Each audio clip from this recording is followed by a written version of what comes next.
Olunaku lw'eggulo poliisi yavuddeyo n'ekakasa nga bwe yabadde emanyi ku kikolwa ky'abantu bano eky'okugumba ku kkooti, wabula nga bano bakoze effujjo eritagambika omuli okulwana, okubba ebintu by'abantu, okokossa n'okwagala okugajambula bapulida b'oludda oluwaabi omuli Road Mayor wa Kampala Ssaalongo Erias Lukwago, Pulida Abdallah Kiwanuka ne Nicholas Opiyo.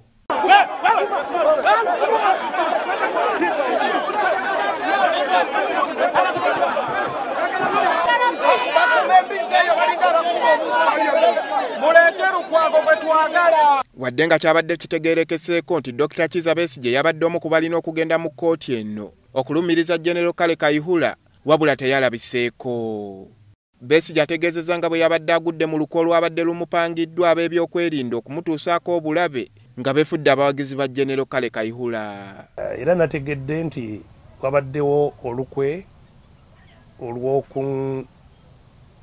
olw'okunkola bubi,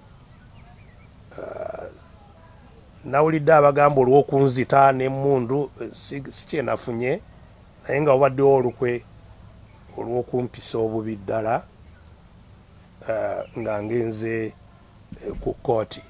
Olwo twalutegedde.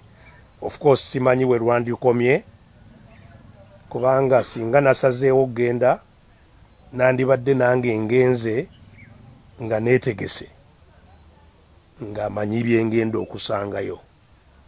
N'olwekyo gye byandikomye sisobola kumanya, kubanga era nategeezeddwa nti ababadde beekalakaasizaawo bangi babadde n'emmundu, babadde n'obumundu obutono bangi mu bo. Dr. Besigye bano abasekeredde n'ategeeza nga ye bw'alina obuwagizi mu b'ebyokwerinda na buli kitongole kya gavumenti abamutegezaako ku buli lukwe olubeera lumupangirwa. Abantu abaagala enkyukakyuka mu ggwanga lino bali mu buli katundu konna aka gavumenti, ne bwe bateesa eri mu kabineti eri ey'omunda, era bagenda kuvaayo nga tutegedde ekigenda mu maaso, kubanga kati abantu bonna bakoowu bali buli wamu. Nannyo mu zino bitongole bikuuma ddembe omwo bajjudde poliisi, magye, buli omwaka yeetamiddwa. Nolwekyo ebigenda mu maaso tubifuna. Munna FDC ono yennyamidde engeri eyakyekubira poliisi gyekwatamu ensonga, ng'abantu bulijjo abeekalakaasa bayisibwa ng'ekyokuttale, wabula nga kya buswavu nti bano bo poliisi eggulo yabalesse bulesi ne bayinaayina ng'embuzi eyasizza entamu. Ekyenyamiza kwe kulaga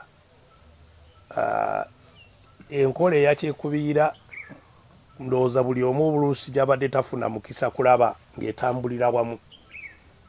Wano Makindye balumba aba kkooti, Masaka waliwo abeekalakaasa olwa Kayihura era babakuumye abapoliisi, Embalala waliwo abeekalakaasiza gavumenti, abo babatwala misinde. Olwembadde ndeetebwa mu kkooti amakubo bagaggalawo ng'abantu tebakkirizibwa kuyingira, era ne babakuba n'okubakuba mubadde mu birabo enakawa, ne babakuba ne babatulugunya ne babakwata ne batwala mu makomera nga tewali eyeekalakaasizza.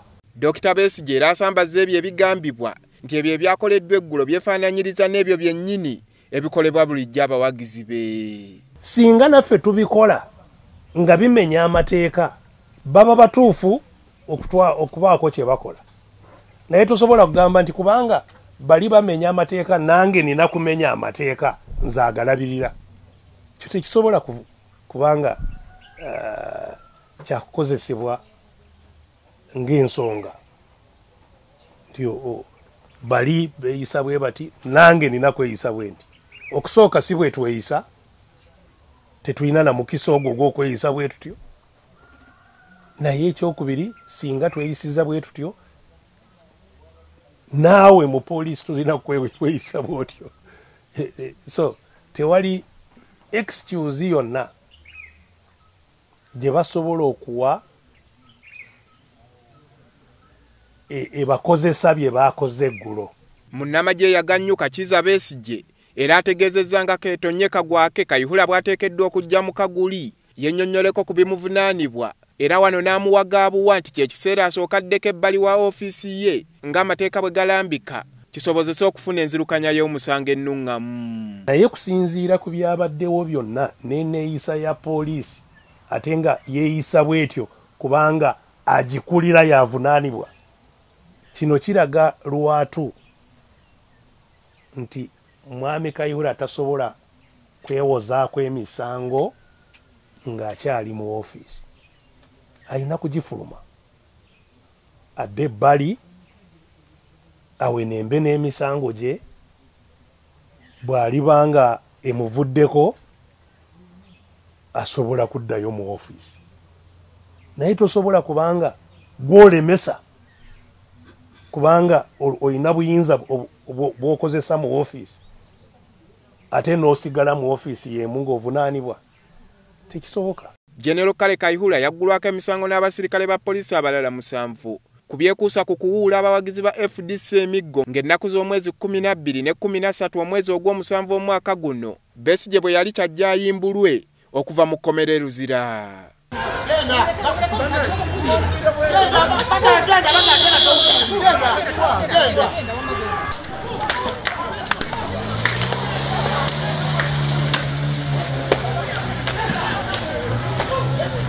Andrew Kagwa, WBS TV, Kasangati.